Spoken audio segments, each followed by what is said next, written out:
Hello. Can y'all hear me out there? I'll speak up a little bit. I'm starting. Wait, Hey. let me have one more drink. Now Larry's back. All right. Nobody has seen him.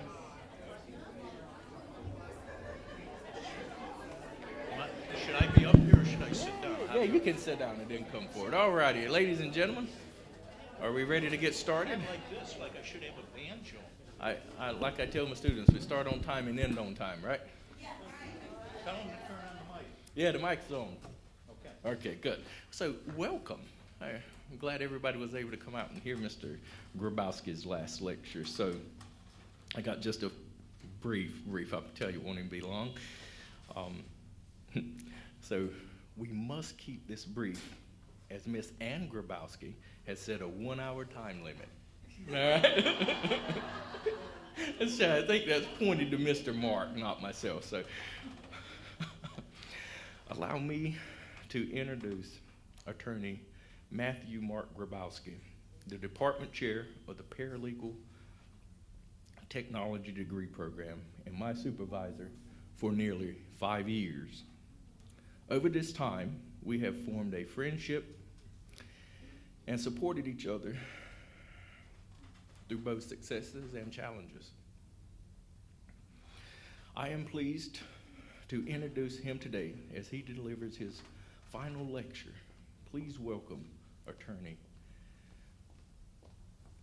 Matthew Mark Grobosky.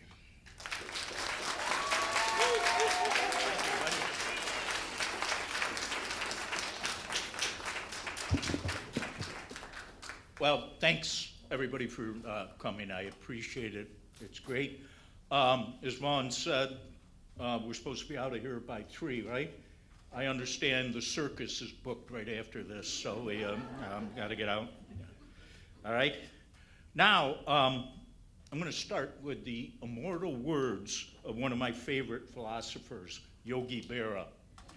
And he said, I want to thank everyone who made this day necessary. Okay. Now, Yogi had a lot of other great ones, and I've followed every one of them. Like, whenever you come to the fork in the road, take it.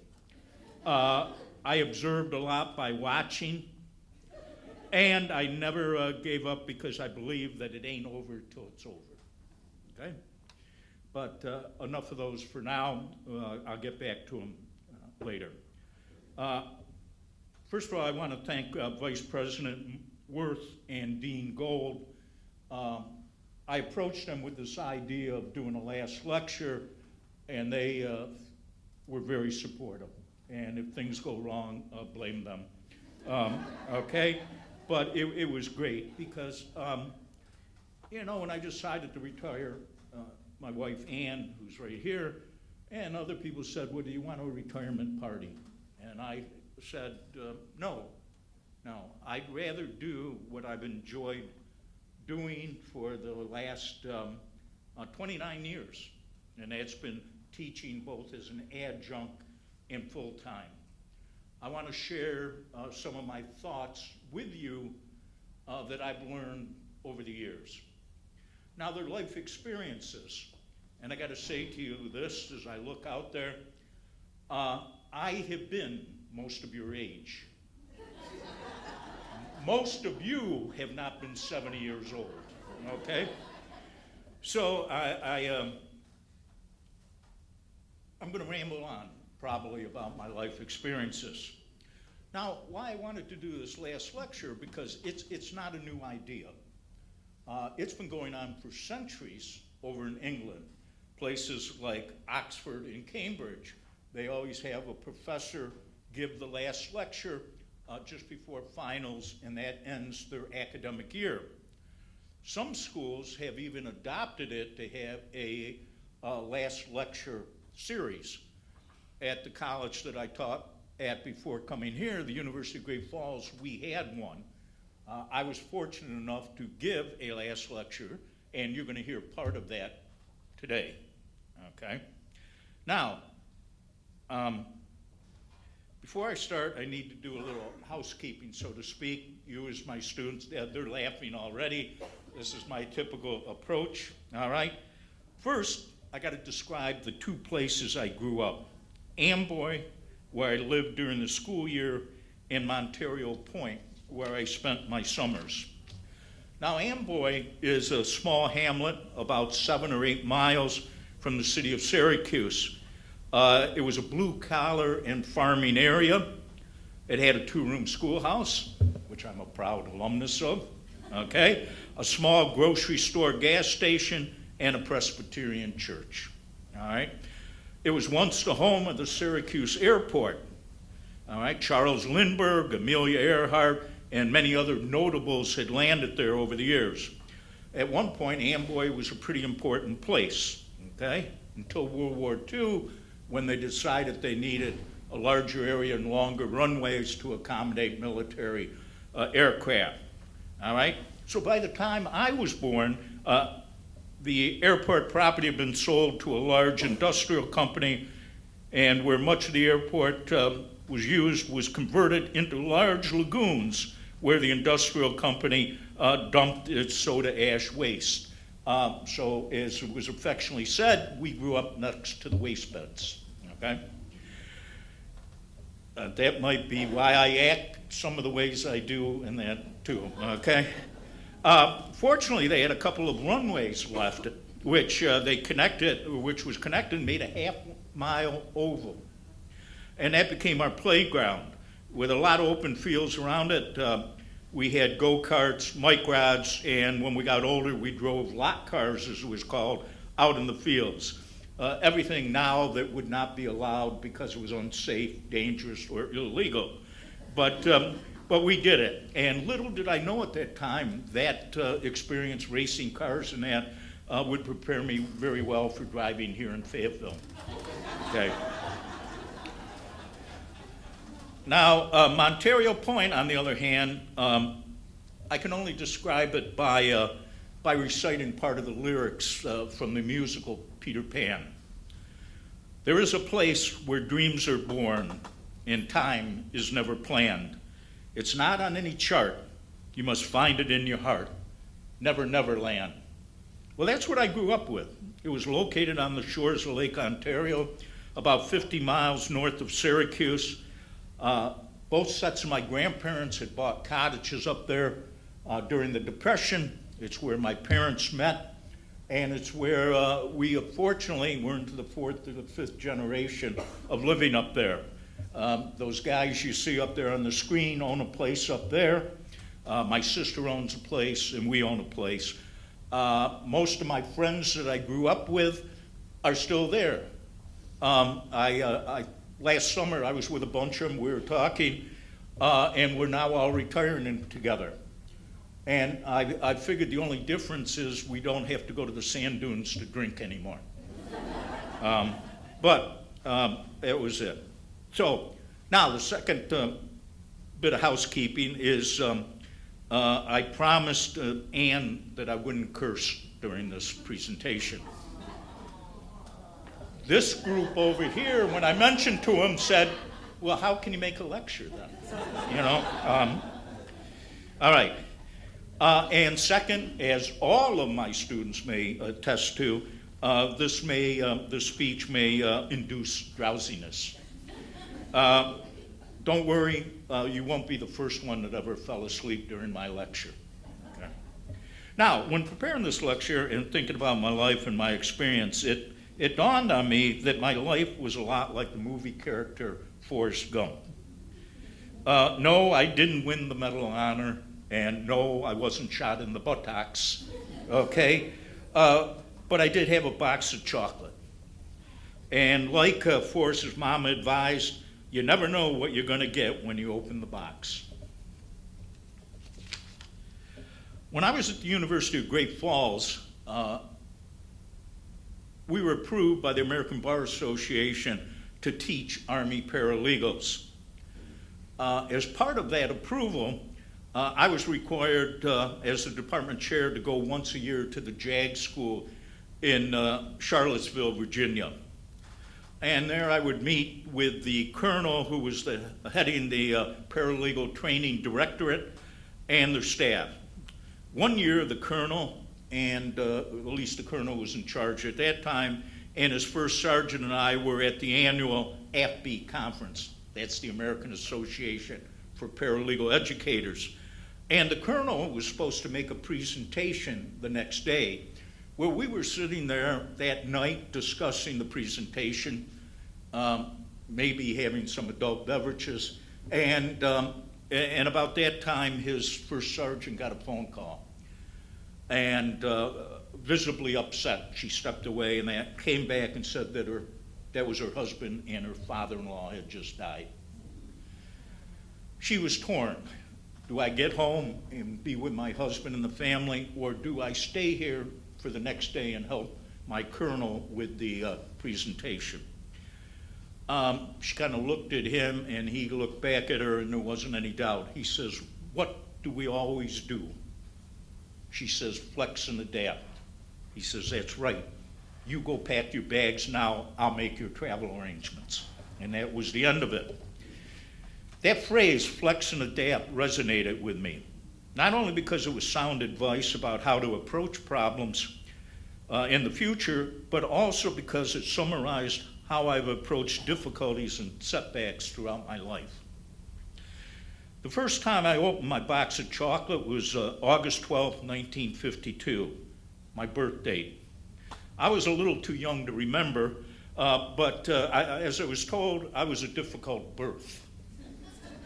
Apparently, I wasn't thrilled to join the world, and they had to deliver me by using force.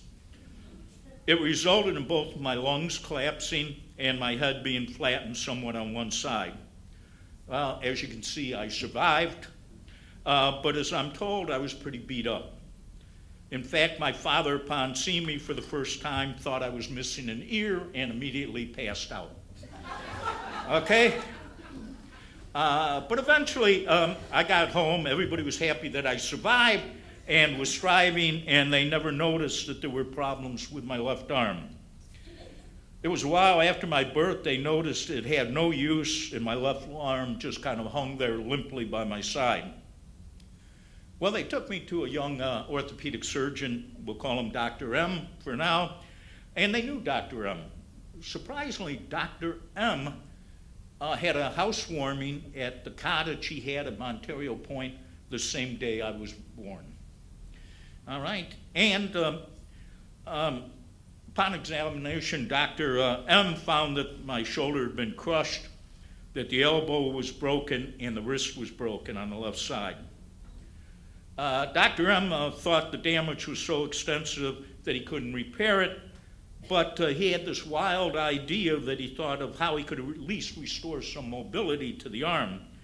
He placed me in a body cast, which I remained in for my first year of my life. When the cast was removed, miraculously, as my parents said, I was able to move it. The only problem, my arm was bent in a 45-degree angle, and my palm of my hand faced outward. Now, despite my arm being flexed, and that, I flexed and adapted. And I had a pretty nice childhood. I had a great childhood, matter of fact. But when I was about 5 years old, my parents thought, well, maybe they could do something about the arm. They consulted another orthopedic surgeon who sent us to a Dr. C at Columbia Presbyterian Hospital down in New York. We met with Dr. C. Dr. C examined the arm and said, look it, can you stay a couple of days? I'm going to have my brace people work on developing a brace that Mark can wear. That was on a Friday. He said, can you wait till Monday? The answer was yes. We had a nice day on Saturday, New York City, and then we went to St. Patrick's Cathedral to Mass.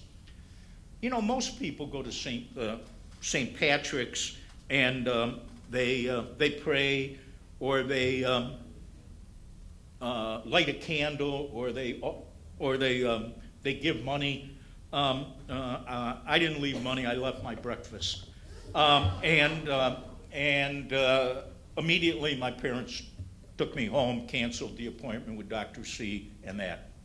Dr. C, though, said, well, look I took some measurements. I'll have my brace people design a brace and we'll send it up to Syracuse, which they did. It was made, and it was the most horrible thing in the world. I could wear it 15 or 20 minutes. I screamed, I yelled, I was in pain. Of course, I was a wimp, but my parents gave up. So 3 years go by. I'm now 8 years old. Back we go to see Dr. C. And he says to me, or he says to my parents, can you stay another day? They didn't let me eat after that. But he took some measurements and he said, look, my brace people are going to work on it and they'll work through the night to make it so you can be fitted tomorrow and leave to go to Syracuse. Well, we go back. True to his word, the brace is ready. They try it on. It fits. It's kind of uncomfortable, but certainly tolerable. And I am told that I had to wear that every night until I was 13 years old. He also said at 13, the arm should be pretty much done growing, and we are going to operate on it.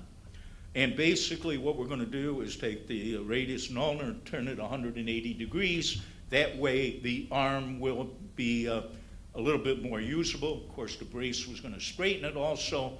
The palm would be turned in a little bit more, and you'll be in good shape. And I excited. I said, Doc, does this mean I'm going to be able to play baseball better? Because at that time, and now you can see I can't rotate my hand. I said, I'll be able to catch the ball. Maybe I can even make the major leagues. Dr. C didn't have a great sense of humor. He says, no, the only thing we're trying to achieve is so you can cleanse yourself. At 8 years old, I knew what that meant, and I rushed out into the hall and cried hysterically. My parents talked a little while longer with the doctor and then came out, and my mother was very, they tried to make me feel better and everything, and I blew up. I said, you mean the rest of my life I'm going to spend wearing a brace and have my arm operated on solely so I can wipe my... Now you got to remember, I spent a number of years with my grandfather in his bus garage, and I had developed a colorful language by that point. But we won't go on to what I said. All right? All right. Now, that was my day in infamy, guys. Suddenly, after I calmed down, I had the realization that, my rest of my life is going to be flexing and adapting. And it worked real well until I got to middle school. Now, remember, I went to a two-room schoolhouse. Then I went to a bigger school. They actually had about 15 classrooms. And now I go to the West Genesee High School Middle School, and where I spent most of my life with blue-collar kids and farmers, I now have a bunch of high middle-class fathers or engineers, all of that stuff. And, better yet, we had an advanced gym class. Amboy had no gym. Warner's, which was the other school, all it was a concrete basketball court inside. Now we have advanced equipment like gymnastic equipment. Now gymnastics is a beautiful sport, but not if you're a little fat kid with a bent arm, okay? And now we have to do vaulting over the vault. I couldn't put the arm down. I became very adept. Either I would crash into the vault or I would go over it, never touching a thing, and land on my head. The parallel bars. You may all be familiar with the parallel bars. When in 8th grade, you can't quite get to the top of them. So the gym coach would have to boost you up. He'd boost me up. I immediately came down. He boosted me. It was kind of like Fred Astaire and Ginger Rogers, okay? And that drew some laughs. And then, of course, there were the rings. Well, now the rings are a great thing, and I admire those people that can do it. But with an arm that was kind of bent and 2.5 inches shorter, it looked great. Here I am on the rings. You know, I was kind of like that cat. Did you ever see the posters from the 70s and 80s? The cat's hanging on by one paw to the curtain and says, "Hang in there, baby." That was me. But something dawned on me, which was very important to my life. I watched these people laugh. They were laughing because it was funny. They weren't really making fun of me. But what was I supposed to do? Well, I came up with this idea. You know how in the Olympics they score you 1 to 10, 10 being the best? They were going to score me on my crashes. Okay? I got so good that everybody was scoring me that I eventually learned that the gym coaches were also scoring me in secret. Okay? What did I learn from that? I learned that humor could be a shield for me in a lot of things. I also learned that if I made them laugh, they weren't going to see me cry.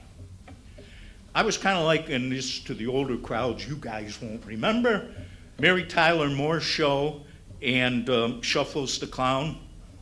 A little dance, was a little song, a little dance, a little seltzer down their pants. That was me. I made them laugh, okay? Now, all right. All right. Now, I'm into high school. Don't worry, I'm going to cut college and law school short, okay? But I'm in high school, and 2 events occurred which would impact me again the rest of my life. The first thing is I had that surgery on my arm. And a month or so before I had the surgery, my dad took me to play golf at a local golf course near our cottage. And you know, it was kind of like love at first swing. It was something I could do. The arm I couldn't turn this way, I couldn't get it over my shoulder, but it worked pretty good this way. And that was good. Then the surgery occurred, and it really worked well. And I became a golfaholic. So some of my friends may be watching this live stream, okay? And Bob, I'm not naming you personally, but anyways, a lot of my buddies from the camp would spend the day in their boats, skiing, going to the beach, and chasing girls. I went to the golf course, okay? And I spent a lot of time at the golf course. And I started to get better and better, to the point where my junior year in high school, I finally won my first sports trophy ever in my life. And I was so proud. And that day, they had a little trophy presentation in the clubhouse. I went in, it was pretty crowded, and they made the presentation. My dad happened to be there with some other guys from Ontario Point. He had played that day, and I was feeling good. And as they handed me the trophy, I hear somebody say, "The drinks are on the house." I thought, geez, Dad, that's nice. Then I didn't realize it wasn't my dad. It was Dr. M., the guy that had placed me in the body cast the very first time. Years later, I said to him, I said, "Hey, Doc, why did you buy the drinks?" He says, "Because I knew what you had gone through. I knew what you had worked. I understood you." Keep that understand in mind. We'll get back to that, okay? The second event was my dad. We were coming home from a hockey practice one night, and my dad's not a real emotional guy. You know, he doesn't let his emotion out much. But on this occasion, it was a little different. And he says to me, "Mark, I've come to a decision." "Great, Dad. What is it?" He says, "I'm not going to be so hard on you anymore." He says, "Playing hockey." He says, "I realize you're not going to be able to be a college hockey player." I says, "Geez, Dad, I realized that 3 or 4 years ago. I mean, what took you so long and that type of thing, okay?" But the point is, that night, up in my room, I got thinking, here's a guy that was an outstanding athlete. He was offered a minor league baseball contract. Everything he did was kind of right. And here he had a son that got cut from every team he tried out for, or rode the bench. What an embarrassment I must be to my dad, type of thing. What did he have to be proud of? And what did my mom have to be proud of? And I said to myself that night, I promised I was going to make him proud. And for some reason, I thought being a lawyer would make him proud. You know, lawyers are right below used car salesmen on the popularity scale, okay? But anyways, I was going to make him proud. But the problem was, I didn't know how to go about doing it. You know, it took all of my efforts in high school to be qualified to ride the bench. So I didn't pay a lot of attention to my academics, and now it comes to my senior year, I want to go to college, and I wasn't a hot prospect, okay? I now go to my guidance counselor, Mr. V. Remember that, Mr. V will come up through the rest of this lecture. Mr. V says to me, I think I can get you into my college, which was Siena. Well, he made the application for Siena and a school called St. John Fisher. Several days after that conversation, I had to go to sign my application that he had prepared, and he said, Matt, I was going by my first name then, Matthew, new identity, you know. He says, Matt, I filled out your applications, and afterwards I had to go to confession. I said, well, that's fine, thank you, and but lo and behold, I got accepted at St. John's and Siena. Now the good news is my daughter, Megan, graduated from St. John's. The other good news is I didn't go there, okay? So we go to a school visit at that time, and they had just gone to open dormitories. The first dorm we go in, there's a guy and a girl in there. And my mother wasn't too thrilled about it. I thought it was a nice idea, but that kind of put a chill on St. John's. But we go to Siena, and here we are at Siena, beautiful day. It's got a pretty campus, small school, only 1,500 at that time, but it's beautiful. And who's my tour guide but a guy named Bill Probylski, who had been my goalie a couple of years before in hockey. And he takes us all around, and the last stop is the cafeteria. And outside the cafeteria is a gentleman named Father Ben Kuhn, okay? Now, Ben Kuhn was one of the 8 priests from this fine school named St. Bonaventure, who left Mary back there as a graduate of St. Bonnie's, okay? And they left to create Siena. Father Ben was everything you would picture a Franciscan friar to be. He was kind of big, he was kind of round, his hair, it was kind of bald, so it looked like he had a tonsure on top. And he was standing there greeting everybody in his brown Franciscan robes. The only exception was on his head was a New York Yankees baseball hat. Well, my mother talked with him and instantly fell in love at first sight. In other words, she fell in love with Ben Kuhn, and Siena was in my sight, okay? Now, all right, August 1970, orientation. I show up, blue blazer, nice tie, gray slacks, saddle shoes, okay? The only problem, a majority of the students there were from Long Island, okay? And it was in the midst of the hippie revolution. I show up attired the way I am because my mother lived by 2 maxims. You never had to apologize for looking your best, and 2, you never got a chance to make a first impression twice. So I show up, and everybody else is in coveralls, T-shirts, long hair. Yep, I'm the fish out of water. It got better, though.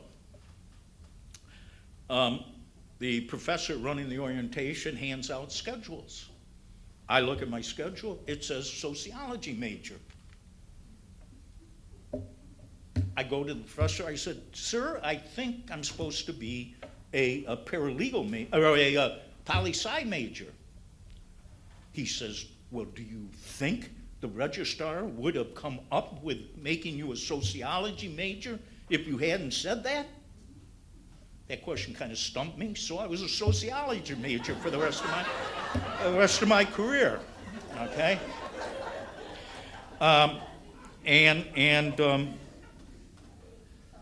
this is where my box of chocolate was opened again. First semester freshman year, I worked hard. I worked so hard I got a 2.8. Okay. And I was thinking, well, my chances of making my parents proud and going to law school probably just went out the window. At which point, I started my second semester, and I had a class called Family Law. The fellow teaching family law was a tough German Franciscan, grew up in the coal area of Pennsylvania, named Father Bob Gable. And he says to me as I get in class, and he calls roll, he says, hey, I want to see you after class. I thought, great, first day of class, already I'm in trouble, okay? So he says to me, hey, you know, you're in the second semester of your freshman year. I'm your advisor. How come you haven't come to see me? Being astute, I said, am I supposed to? He told me, no, I better. That started it, guys. I went to see him later that day, told him I wanted to be a lawyer, and he said to me in no uncertain terms, listen, you do what I say for the next 4 years, and you'll get into law school. Now, I wasn't the smartest guy, but I was smart enough to take that as direction, okay? Now, Father Gable, better known to me as Father Bob, became my advisor, my mentor, my coach, my drill instructor, my confessor, and most importantly, my friend. He insisted that I study at least 6 hours a day beyond the time I spent in class. He made me take copious notes. He had me make outlines and study guides. And for exams. He met with me at least once a week so I could give him progress reports. He laughed with me in good times and cried with me in bad times. He never let my emotions get too high nor too low. One of the things he liked to say to me is, Matt, you can't afford self-pity, okay? And he made me understand, like the great golfer Gary Player said, that the harder I worked, the luckier I got, okay? All right, now, here's another great professor, Father Noel Fitzpatrick. It was late October, my sophomore year, and I had Father Noel for ontology, better known as logic. Most of my students love when I talk about that too, right? So anyways, I did it, and earlier that year in September, I met a girl named Debbie. And at that time, I thought she was the girl of my dreams, all right? We met at a mixer in September, and from that time on, we were basically inseparable. The only bad part was that my new infatuation was having a negative effect on my academic performance. Enter Father Noel. It was Parents' Weekend, and it was Sienna tradition to have a casino night in our gym on Saturday night, a Parents' Weekend. My parents, especially my mom, loved Parents' Weekend. And we were there, and Debbie was with me, and my parents and that, and the next thing I know, here's Father Noel at our table. I introduced him to my parents, to Debbie, and he says to me, Matt, I hear you're in love. Debbie and I both smile and say, oh, yes, we are. He says, that's great. He said, but unless you change your amorous way, you got a great chance of failing my class. That's nice in front of Debbie, in front of my parents, but not willing to take a back seat. I said, hey, Father, I bet you a beer. In those days, you could be 18 and drink, and we had a great rascal. And I said, Father, I bet you a beer I'll get an A. I wasn't quite smart enough to realize the professor still controls the grade book, okay? I got a B, and I bought him a beer. But I learned a great lesson, and that was he cared, okay? Now, I mended my ways. I went on. I ended up finishing number 2 in my class in sociology. I finished in the top 10%. I got accepted to law school and looked like I was on my way. I'm at graduation now. Here is Mr. V again. His sister and I were classmates, and he's at graduation. And he says to me, hey, Matt, what are you going to do now you graduate? I said, well, Mr. V, I have been waitlisted at Albany Law and Buffalo Law, and I'm sure I'm going to law school in the fall. Mr. V, again, being the positive portion of my life, says, don't be disappointed, Matt. A lot of people don't get into law school. Fine. Well, I went on to law school, to Albany. I got accepted, both of them. I came off the wait list, and we were accepted at Albany and that. All right. And now I'm studying for the bar. Once again, I run into Mr. V. What are you doing, Matt? Mr. V, I just graduated from law school, and I'm studying for the bar. Matt, don't be disappointed if you don't pass it.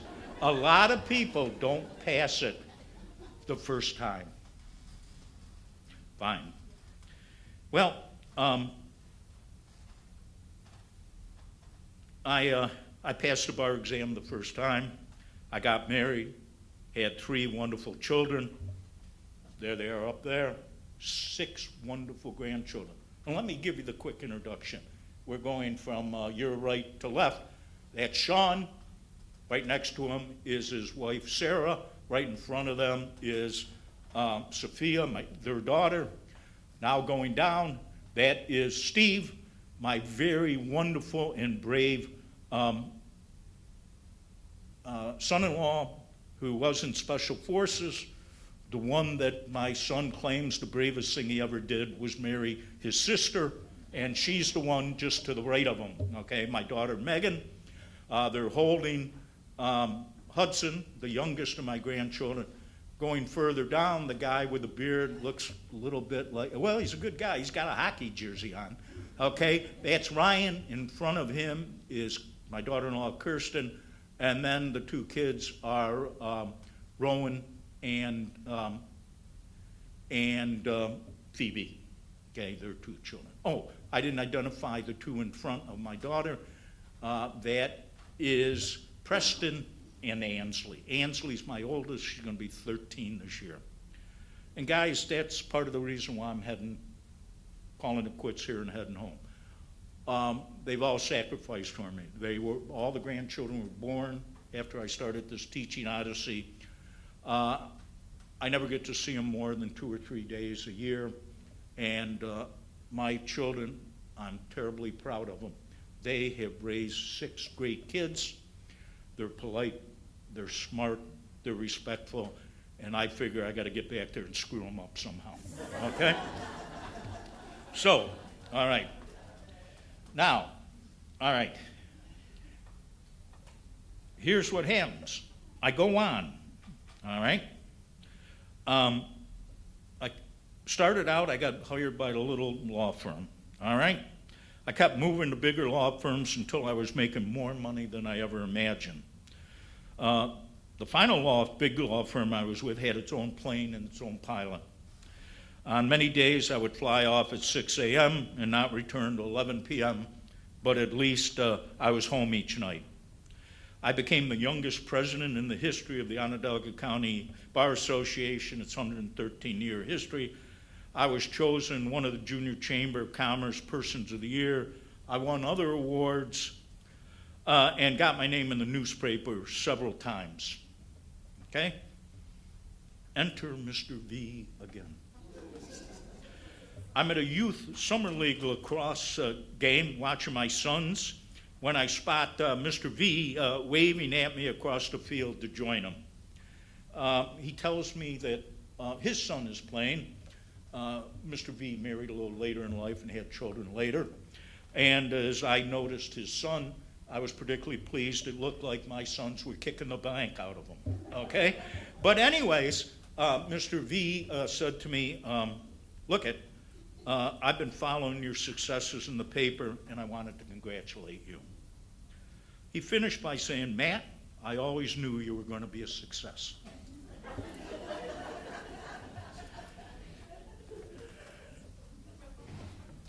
Thomas Edison once said success is 10% inspiration and 90% perspiration. As I walked away from Mr. V that day, I realized my hard work was what led to my success, and that despite what other people thought of me, you can always succeed. Okay? Now, Ann, I promised you I wouldn't use any four-letter words, but I got to use the word can't. I don't believe in the word can't, because if a guy like me could get here, there's got to be ways of getting there, because I sure aren't very talented, okay? All right. Now, all right, here's the unique thing. Despite all of these things supposedly I accomplished, I still didn't feel very good about myself. I read a bunch of self-help books. I had started counseling here and there. And then, again, my box of chocolate opened up. I played golf with my son, Ryan. It's the one way down to the left. And after lunch, after playing, we went out to lunch. And I started saying stuff like, well, Grandpa, that's my dad, said I should do this. And Grandpa said I should do that. And Grandpa this. And about this time, Ryan, who has a temper like mine, blew up. He says, you know, Dad, I'm tired of it.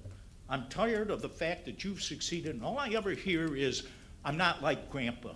You're not like this. You're not like that. He said, why don't you get over it? I'm sick of it. It hurt. It hurt a lot. Because basically he told my life I was living a phony life. I wasn't being myself.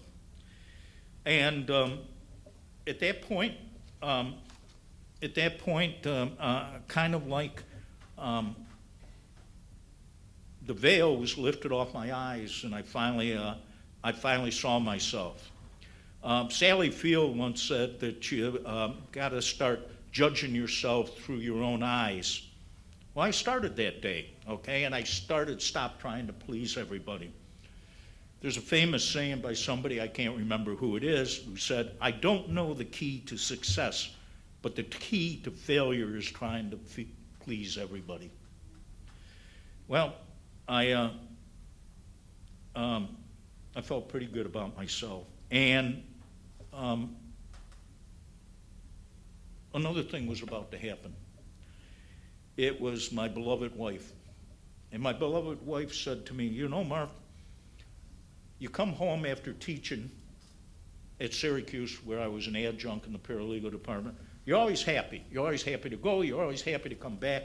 You're not like that when you come back from the law office. She said, have you ever thought of teaching full time? Let's try it, okay? I was at that yogi fork in the road. But fortunately, thanks to Ann and a lot of other stuff, I chose the fork that led me to teach. And give me a second, let me recite a little phrase from Robert Frost, The Road Not Taken. I shall be telling this with a sigh. Somewhere ages and ages hence, two roads diverged in the wood, and I took the one less traveled by, and that has made all the difference. Teaching has made all the difference in my life, guys. I'm happy. All right? But now I made a decision. I'm going down that right fork, but what am I going to do when I get there? Yeah, I taught as an adjunct, but any of you who ever taught as an adjunct will certainly convince you you don't know anything about teaching, okay? And here I am out at the University of Great Falls. But just before that, No, I was before Ryan gave me a set of brains. I went to a parents' weekend at his college at Buffalo, and the guest speaker there was a guy named Mitch Albom. I don't know if you've ever heard of Mitch Albom.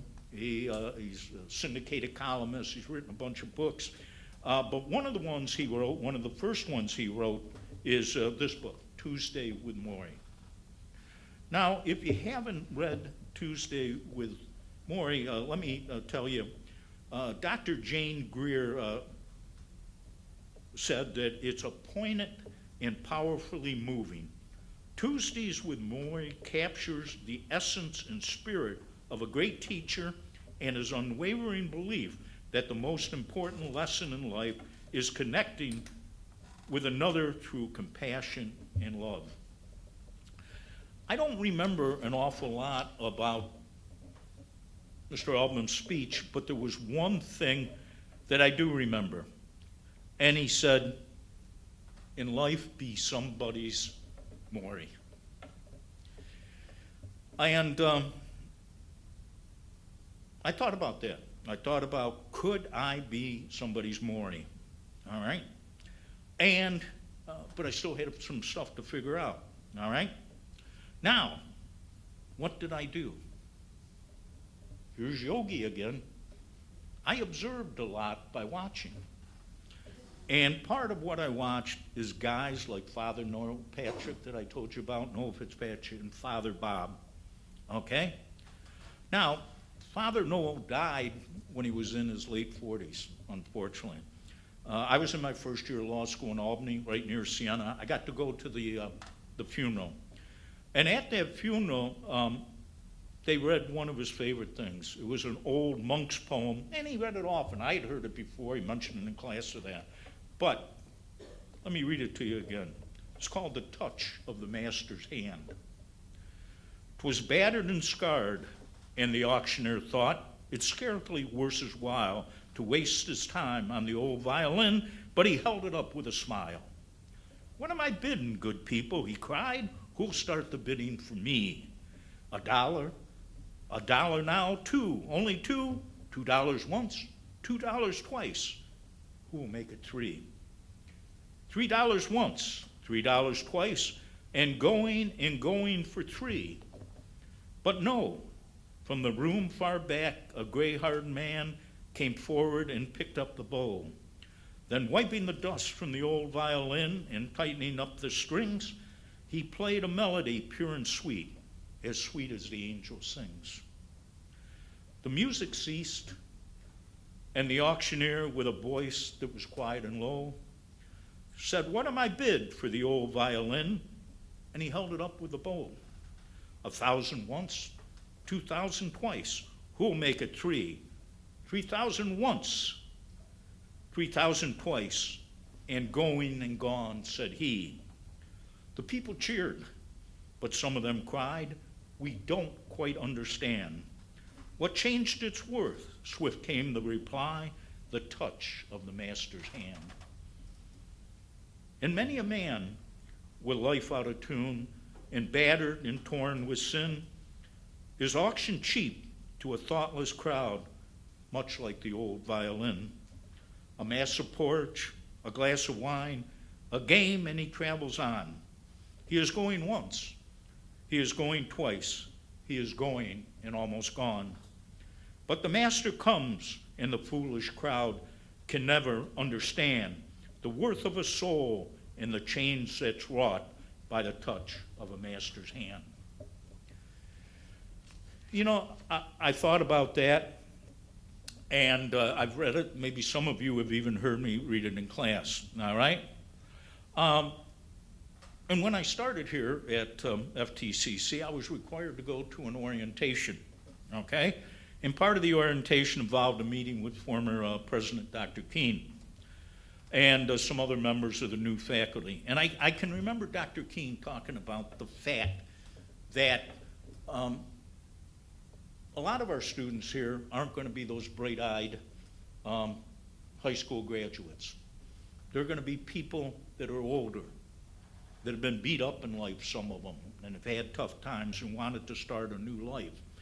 And I got thinking, boy, that's just what that touch of the master hand was talking about.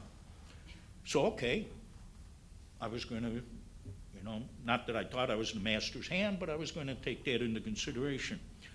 But how was I going to teach? How was I going to approach it? And here comes one of the other favorite stories I have. I read it long before I ever started teaching.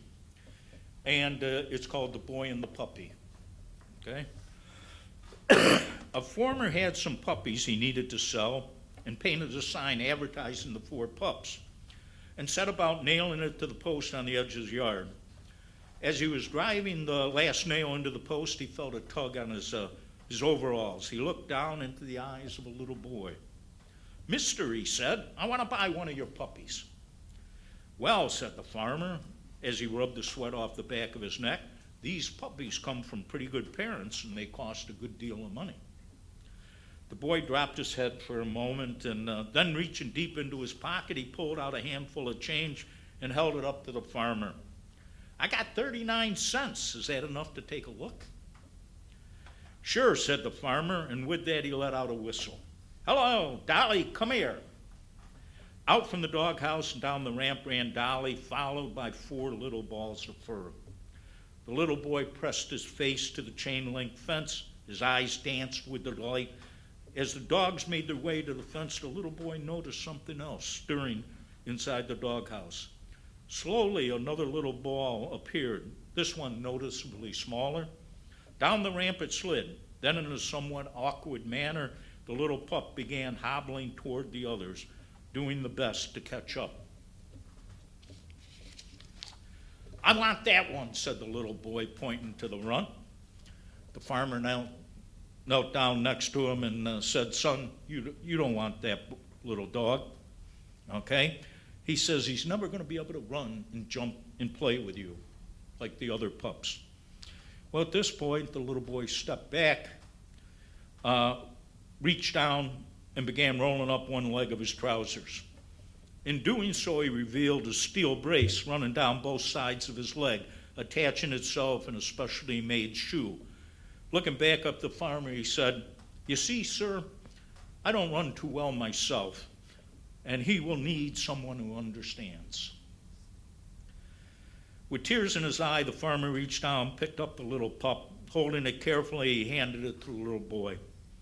"How much?" asked the little boy. "No charge," answered the farmer. "There's no charge for love." The world is full of people who need someone who understands. Well, it was clear to me after watching Father Bob, Father Noel, Dr. M, and a lot of the older men that had asked me to play golf with them over the years. And I decided that the best way to be a Maury is to care and understand, to realize. Like that lame puppy in the story, everybody deserves to be recognized, respected, and loved. Every person has their own value and should never be judged by their outward appearance. With sincere support, they can achieve wonderful things in life and become an inspiration to all. Okay? We've tried that in our program. I sound like I'm bragging, but Mr. Locklear and I, on many occasions, get together and talk about a student. And this student, maybe their child's been sick, or this student maybe has had a death in the family, or as we all know, maybe a spouse has been deployed or something. And maybe they can't take a test this Wednesday when we've scheduled it, okay?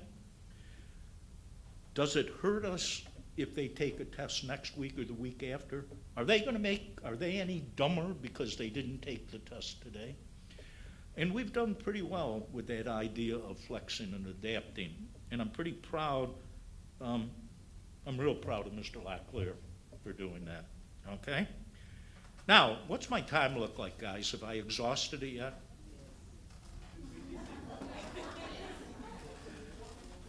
Huh? Annie, should I talk about Eric or not? Okay, stick with me, guys. Here we go with the last part of it, okay? Now, I got a wardrobe change here, guys. I promise I won't be like Janet Jackson. okay?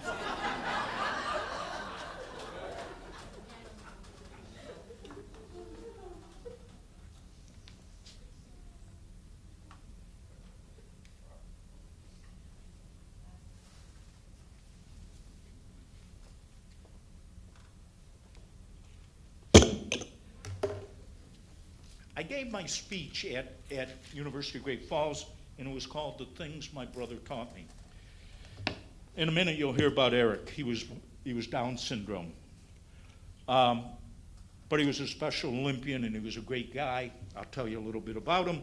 But the point is, this particular shirt, I was asked to give that speech, the lessons my brother taught me, at the Montana Special Olympics. And a couple days later, this shirt shows up in an envelope. And in it was a note saying, the Special Olympians decided you needed a gift for you coming and speaking to them. And they all signed this shirt and sent it to me. I'm pretty proud of it. It's one of the greatest gifts I've ever received, okay? And so what are we going to talk about here now? Have you ever noticed how a simple phrase becomes associated with a person, so much so that they almost become one? Like, for example, Patrick Henry, give me liberty or give me death. President Abraham Lincoln, a house divided against itself cannot stand. President Kennedy, ask not what your country can do for you, but what you can do for your country. And Dr. Martin Luther King, I have a dream. Just as those phrases became identified with the people, so did I've got good news become associated with my brother. He used that all the time. Usually when I called him, when he was living in Florida with my parents, he always had, I got good news. And it was a trip to Disneyland, or it was this, or it was that. And my parents would all go, oh no, Eric, that's not true. But sure enough, a couple weeks later, we found out it was true. The only time he ever really disappointed is he says, I got good news. What is it, Eric? We bought a Corvette. Sean and Ryan both had their license at the time. They thought, wow, this is great. I don't know whatever happened to the Corvette, but it never showed up, okay? All right. But anyways, first time I heard I got good news, I was 16 years old. I just got home from a football game. My high school had beat my father's alma mater. I was feeling pretty good. I was giving him a hard time. And the first time I heard I got good news was then. My mother said to me and my sister and that, I got good news. What is it, Mom? I was thinking maybe a new car. I just had got my license. Maybe it was a trip to go see relatives. And she said, I'm pregnant. Later that night, I thought about it, and I couldn't see what good news there was in that announcement. But little did I know, some 6 months later, Eric David Grobosky would be born, and he would be the greatest gift we could have in our family. Now, Eric was Down syndrome. In the old days, my days, it was called retarded. We no longer use that term, but we used to say stuff like, Eric may be mentally disabled, but he's not dumb. Eric was one of the smartest guys I ever met, and he certainly had a lot of wisdom. I like to say if the three wise men came together, Eric would still have much more wisdom than they did, okay? Now, I know we're running out of time. Let me just give you two examples that came from the speech. Okay, here's actually it's three, I lied, okay? The first lesson was how to compete. You know, I hate to admit it, but I was a poor loser. It seems odd that I was a poor loser, seeing I had plenty of experience in it, but you know, I always smiled, shook hands, and all that stuff. But I learned different when Eric became involved as a Special Olympian. He started when he was about 8 or 9 years old and continued on until he was 32 years old. And I watched him compete in a lot of Special Olympics. It always impressed me, watching those, they would always say their motto when they first began And that motto for the Special Olympics was, let me win, but if I cannot win, let me be brave in the attempt. Well, watching those Special Olympians made me believe that whether it be in the courtroom or in the field, competition is about having fun and competing.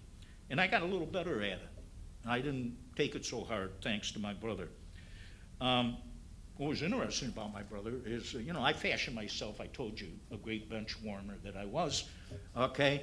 The farthest I ever got was 30 miles away playing sports. That was to play Lafayette High School and lacrosse. My brother competed in the International Special Olympics in Baton Rouge, Louisiana. That's one story. So he taught me how to be better.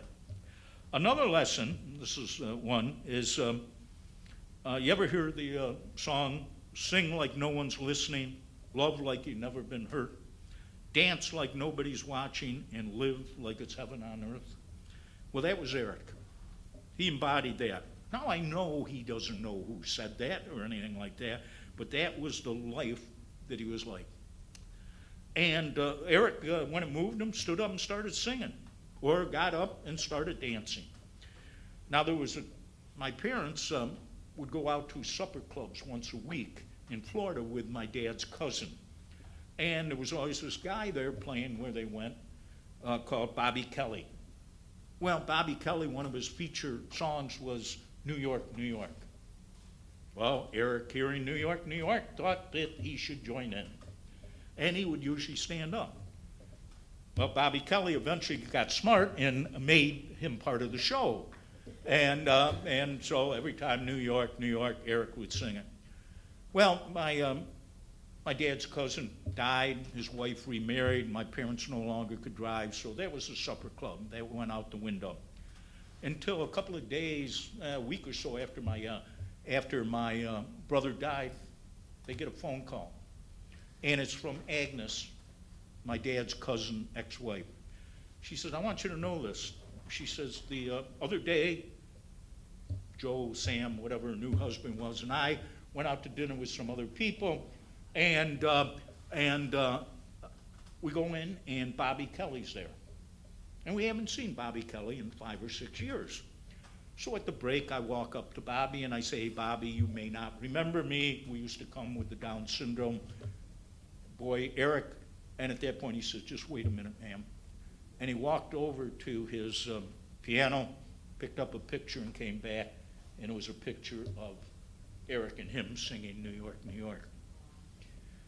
And he said at that point, he turned to the crowd, he says, hey, listen, ladies and gentlemen, I just heard a good friend of mine has died. Will you join me in a song in his honor? Please sing New York, New York with me. That made me realize that, you know what? It didn't matter how bright you were or anything else. If you cared, loved, people recognized it. The last story, and it's the hardest one I've got to have, and that's he taught me how to die.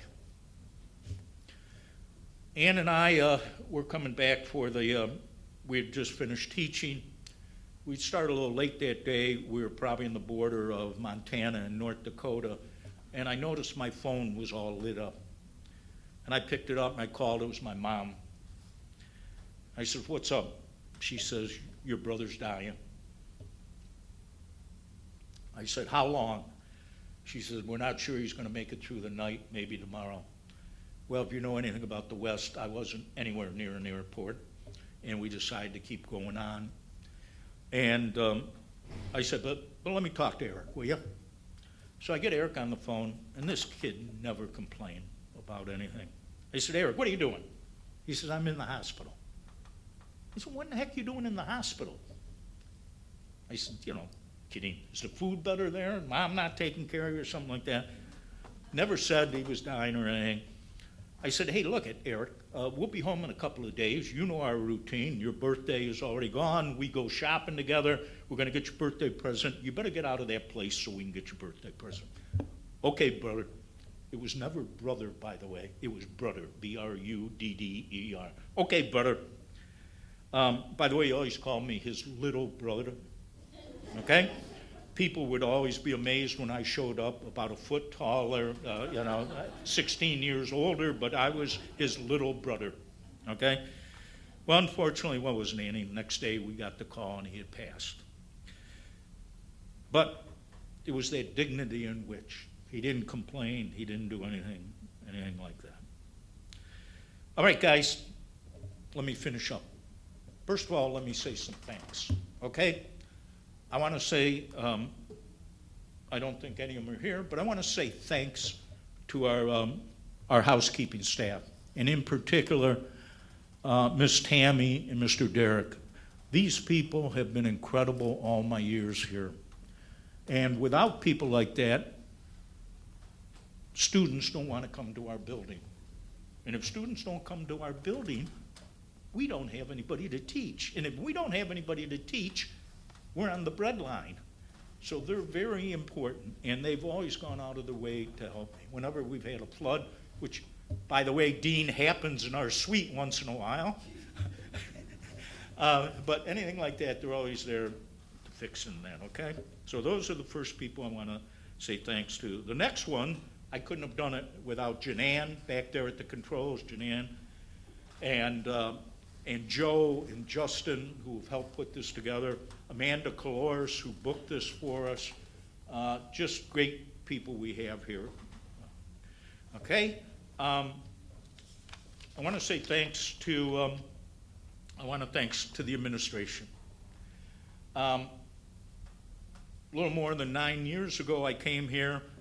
I was 62 years old. I was interviewed by Kelly and Cindy Burns, and for some reason they hired me. Who in the blank would hire a 62-year-old guy? But they did. Little did I know, I found out a secret a couple of years ago.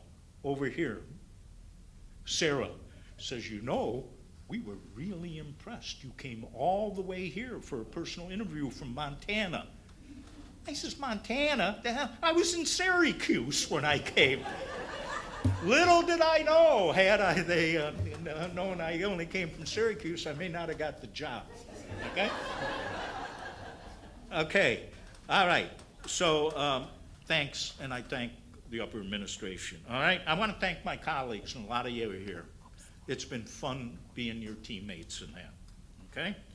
In particular, I want to thank way in the back, Jim Moisley. Jim has been such a friend throughout this thing. I mean, I didn't even know how to turn the computer on when I got here, okay?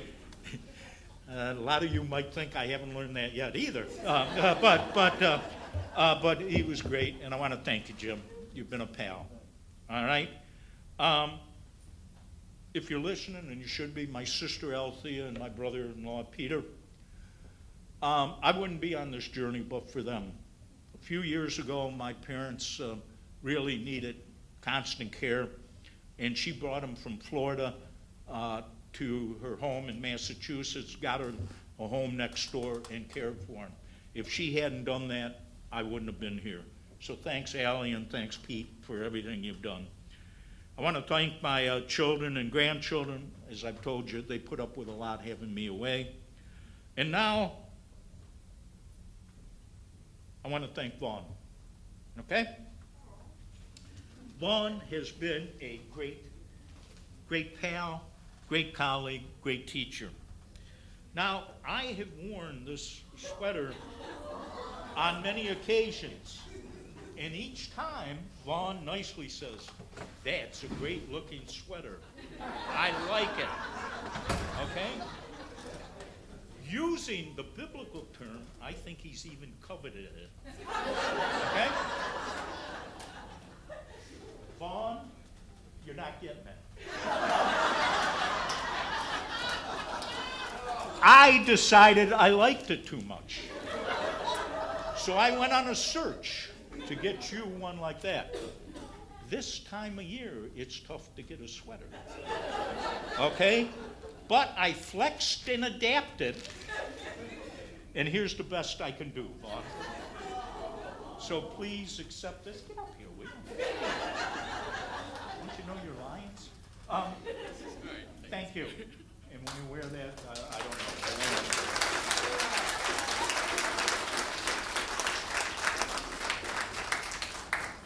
And last, guys, I really wouldn't be here but for Annie G. She's been with me throughout everything. She encouraged me. One of the greatest strengths why we've been pretty good is she understands. I'm not the easiest guy to live with. I got a temper, and I still get frustrated when I can't do something, and I blow up. Ann just kind of goes, oh dear, and goes and does something else and puts up with it.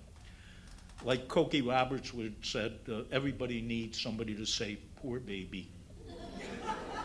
And that was Ann, poor baby. She didn't excuse it. She didn't say what I was doing was right, but she just accepted it. And who would leave her life, her home, everything else in Syracuse to go to Montana? Not that Montana isn't a wonderful spot, and my friends who are listening from the University of Great Falls, it was wonderful, but we moved out there and we didn't even know what our apartment was going to look like. Okay, we got it online. But Annie was there with me through the whole thing. Would you come up here, please, Annie?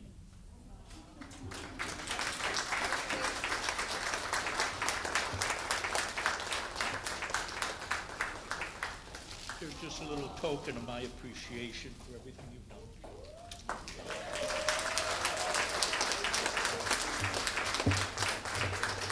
Now, guys, you can sit down. Go ahead. Yeah. Guys, I went through all my yogiisms, okay, except one, okay? It ain't over till it's over. Well, guys, it's over. Thank you very much. And in my best, by the way, I can hear the elephants outside. The circus is about here. I want to say to you in my best New York way, I usually end class this way, get out of here. Okay? Thank you. I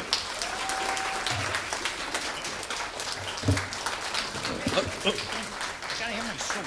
Okay. All right, so we got. Thank there, you. Yeah, congratulations to Mr. Mark. There's a couple of students that have something to say to Mr. Mark and give him something. The time's up. I know, but they still. And then after that, Dean Gold has something she would like to give Mr. Mark as well. And these two students that are coming up, they would always disagree with one another. It doesn't matter. It doesn't matter what it was. If there was a spot on the wall and that spot was red, one would say red, the other one might say light shade of red, pink, or it didn't matter what it was. They would always disagree. So here's Mr. Neeson and Mr. Sean.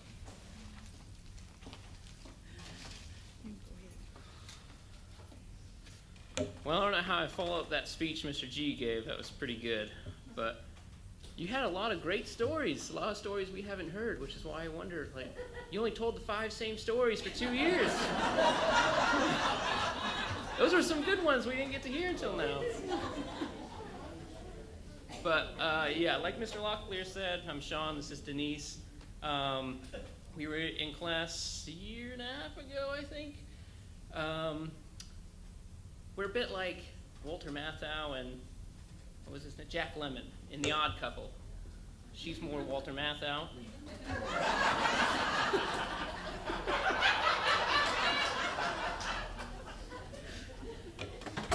For all the youngsters, that's a really old movie.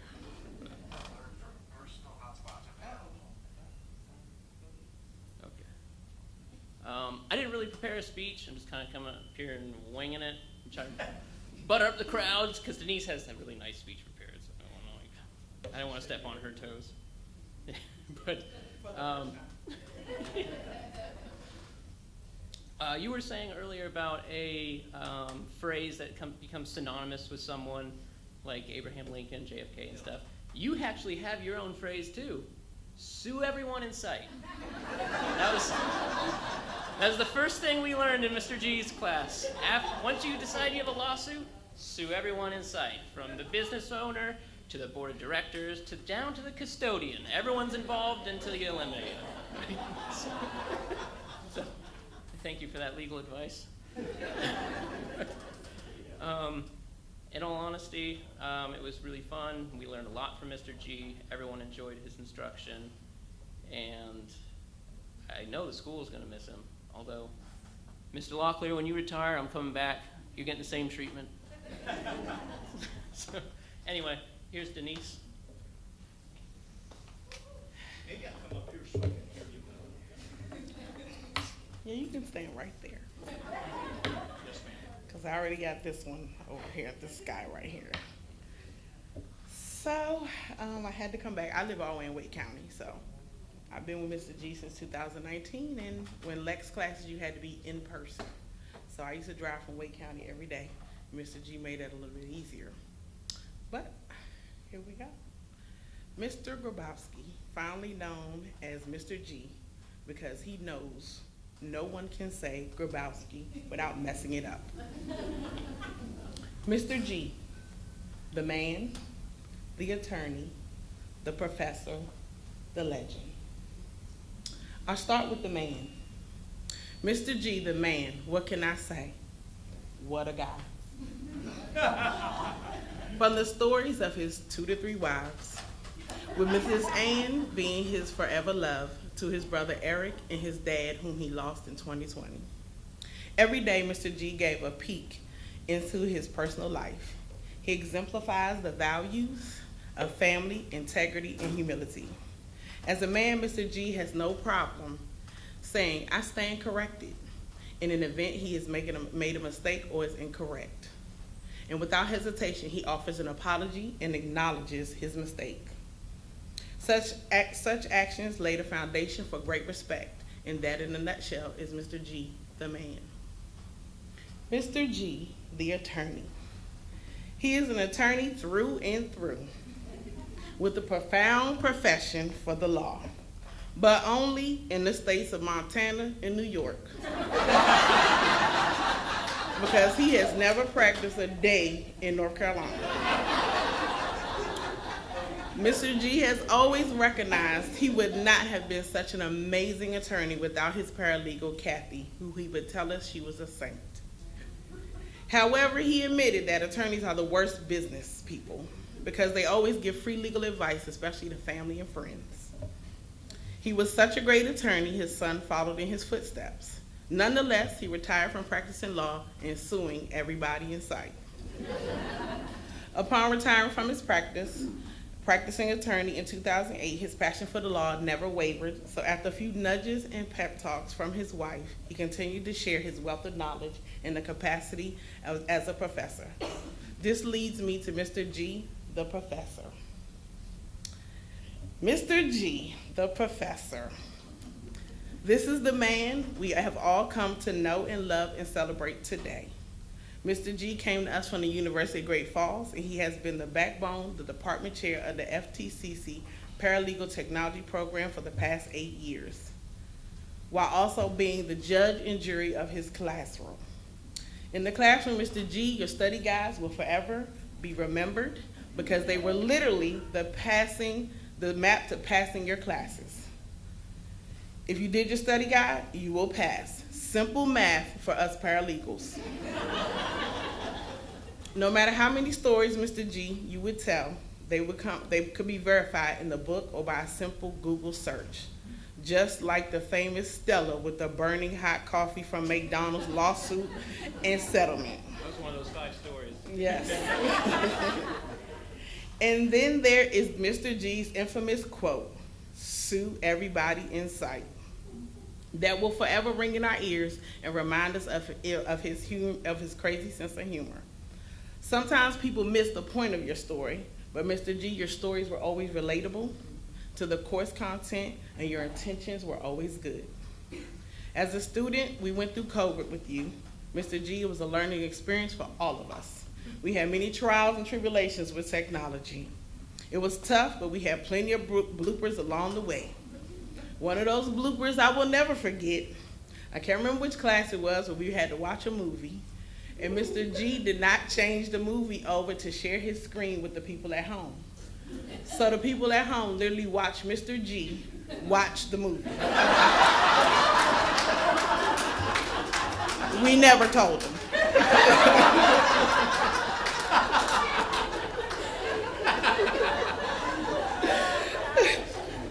But we helped each other, and we made it through like a family.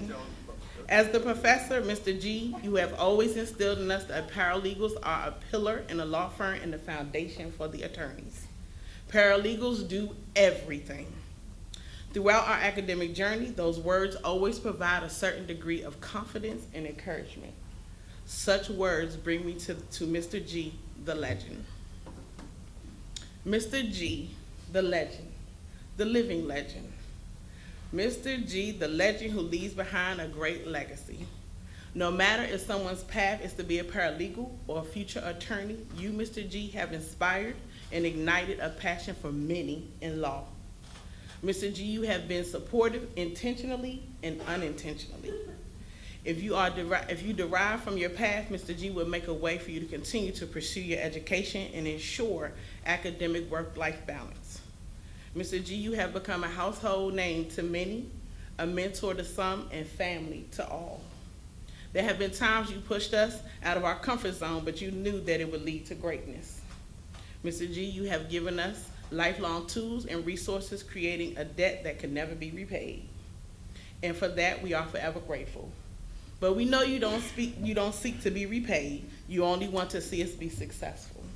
Our success is your success, and for that, we will forever be indebted to you.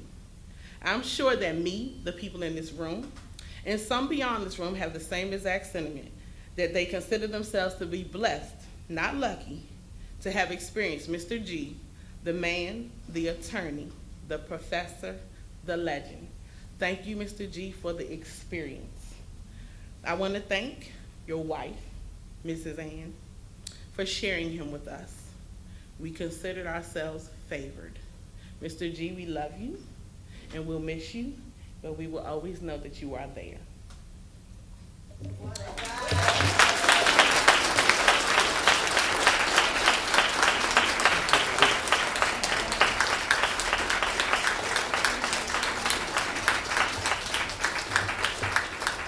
Can I say one thing? Sure. Before I do? It's your day. Hey, guys, after I finally figured my life out a little bit and all of that, I always said, my goal in life is if I could make one person think their life was better because they met me, I'd be satisfied. Denise and Sean, thank you. I've fulfilled my life. Appreciate it.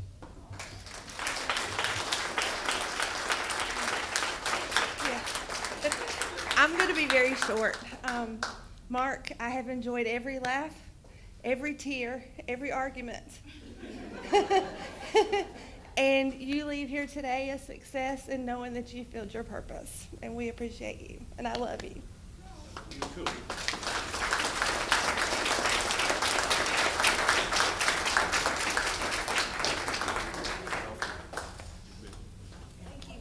The only thing better than hugging your dean is kissing him. I do want to say one more thing. We do have refreshments and cake for you in the back. We also have some gifts for you that we want you to unwrap that have come from your paralegal program. We have cards, and we want you to enjoy your day, even though you're leaving us. We want you to enjoy your day. So we have some gifts back there. You have some unpacking to do, but you really have packing to do because we still need you to leave. So, but it's all in good. Thank you. Thank you, everybody. Thank you.